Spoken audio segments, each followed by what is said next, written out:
Hello friends, welcome you all at my YouTube channel English World, and today in this video we will read important questions of English literature as we are doing the preparation of TZT PGT English. So this is the video for your examination purpose. But before starting it, I would like to mention here that this video is also helpful our KVS, NVS, TZT PGT English and DSSB, TZT PGT English and other exams.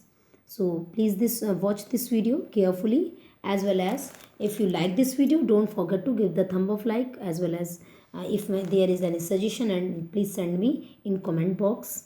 So now without any delay, let us start. Question number 1. What is the genre of Robinson Crusoe? Answer is novel. Robinson Crusoe एक novel है, and Robinson Crusoe is a novel bye Daniel Dafoe that was first published in 1719. 1719 में ये publish हुआ था novel, और ये Daniel Dafoe का novel है. Next question, who did coin the term pathetic fallacy? Pathetic fallacy जो ये टर्म है, इसको किसने कॉइन किया था? सो the answer is Victorian literary critic John Ruskin. John Ruskin coined the term pathetic fallacy, and John Ruskin belongs to Victorian age, and he was famous critic of Victorian age. So now just come to know what is after all pathetic fallacy. Pathetic fallacy का just literal meaning क्या है, इसको ध्यान देते हैं. The assignment of human feelings to inanimate objects. It is related to personification. Assignment of human feelings to inanimate object, it means निर्जीव वस्तुओं के साथ मानवीय भावनाओं को जोड़ देना या उसके रूप में प्रकट करना, मानवीय भावनाओं को निर्जीव वस्तुओं में प्रकट करना ही पैथेटिक फैलेसी है. And it is related to personification. जो हमारी फिगर्स ऑफ स्पीच है, पर्सोनिफिकेशन में क्या होता है, मानवीकरण हो जाता है, निर्जीव वस्तुओं का मानवीकरण हो जाता है. उसी तरीके से ये पैथेटिक फैलेसी भी पर्सोनिफिकेशन से रिलेटेड है. So I hope definitely you have understood it well about what is the pathetic fallacy. Now come on the next question, and this term was propounded by or coined by Victorian literary critic John Ruskin. Come on the next question, how many sonnets were written by John Milton? John Milton wrote total 24 sonnets. 24 sonnets John Milton ने लिखे थे, and these all were on Petrarchan rhyming scheme. Milton ने जो sonnets लिखे थे वो Petrarchan rhyming scheme पर थे. Petrarchan sonnet and Italian sonnets boths are the same thing. Actually it consists of two main parts. इसके टू मेन पार्ट्स होते हैं. जो फर्स्ट 8 लाइन्स होते हैं उनको ऑक्टेव बोलते हैं, और उनकी राइमिंग स्कीम होती है ए बी बी ए. और जो लास्ट की 6 लाइन्स होती हैं, दीज आर कॉल्ड सेस्टेट, और उसकी राइमिंग स्कीम होती है C D C C D R C D C R C D D E E. इस तरीके से ये पेट्रार्कन राइमिंग स्कीम है. और ऑक्टिव में भी जो होता है, ऑक्टिव 8 लाइन्स का ग्रुप है, तो उसमें 4 लाइन्स के 2 स्टेंजाज होते हैं, जिसको एक स्टेंजा को क्वार्ट्रेन बोलते हैं. और सेस्टेट में 3 लाइन्स के 2 स्टेंजा होते हैं, 3 लाइन्स के, और उस 3 लाइन्स को टर्सेट्स बोलते हैं. टर्सेट्स. इस तरीके से ये मिल्टन ने जो पेट्रार्कन राइमिंग स्कीम फॉलो की उसको क्लियर करता है. Next question, when was Cromwell died? Cromwell, we know very well about Oliver Cromwell. Oliver Cromwell was died on 1658, and Oliver Cromwell was an English military and political leader. He served as Lord Protector of the Commonwealth of England, Scotland and Ireland. After his death in 1658, the monarchy was restored in 1660 under King Charles II. So इस तरीके से Cromwell की death के बाद ही monarchy जो थी वो establish हो पाई थी, रिस्टोर हो पाई थी, और उस तभी से रिस्टोरेशन 1660 से स्टार्ट हुआ था इंग्लैंड में. Next, Who wrote Ode to Napoleon Bonaparte? Ode to Napoleon Bonaparte was written by Byron. Byron wrote this ode to Napoleon Bonaparte. Next question, who has written Tales from Shakespeare? Tales from Shakespeare was written by Charles Lamb and Mary Lamb. Actually, Tales from Shakespeare is a collection of 20 stories. ये 20 stories का एक collection है. जो कि जो 20 stories हैं, tales हैं, tales it means कहानियाँ, स्टोरियाँ, जो कहानियाँ भी वो शेक्सपियर के प्लेस पर आधारित हैं, उनको ब्रीफली बहुत शॉर्टली उनको प्रेजेंट किया गया है, जो ब्यूटीफुल मीनिंग है उसको लेकर के, और बच्चों के लिए specially it is for children.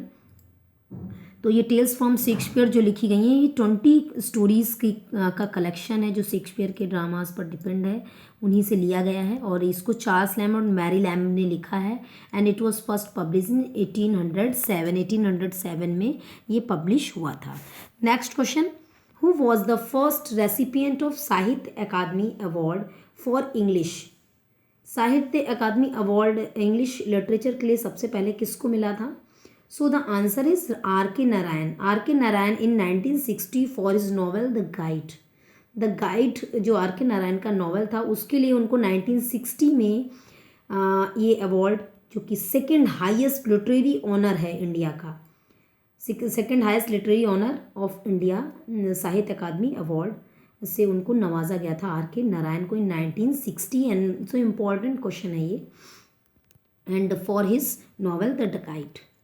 Next question, from which play does this line occur? ये लाइन किस प्ले से ली गई है? Was this the face that launched 1,000 ships?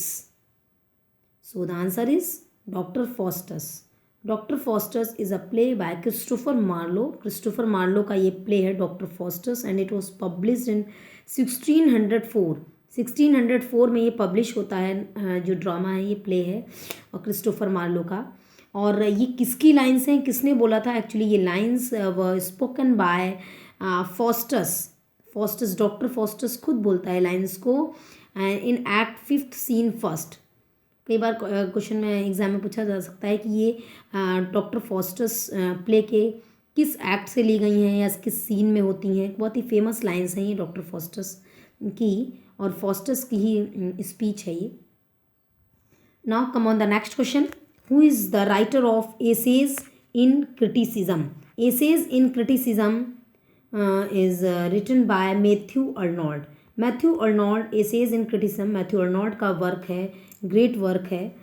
और यहाँ पर मैं एक चीज़ और बताना चाहूँगी, चलिए उसको नेक्स्ट अगले क्वेश्चन में देखते हैं।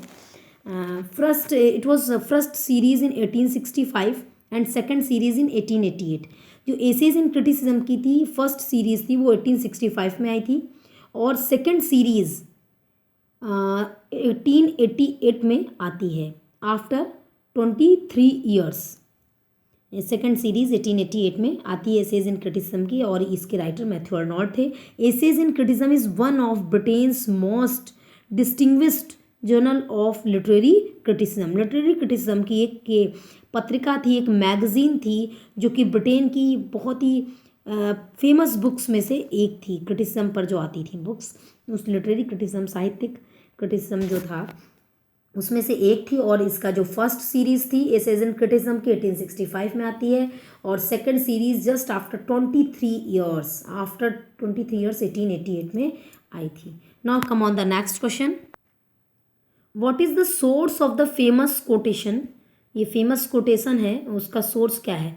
Fools rush in where angels fear to tread. Fools rush in where angel fears to tread. So these lines are from an essay on criticism. And essay on criticism, a poem by Alexander Pope. Actually ये मैंने दोनों ही questions अभी just question number 9 में हमने पढ़ा था एसे इन criticism, और ये क्वेश्चन नंबर 10 है, इसमें हम पढ़ रहे हैं कि essay on criticism. So there is slightly difference and but the writer are different. जो इसका टाइटल है उसमें थोड़ा ही डिफरेंस है, वहाँ एसे इन क्रिटिसिज्म है और यहाँ एसे ऑन क्रिटिसिज्म है, और ये एक पोएम है जो कि अलेक्जेंडर पोप ने लिखी है।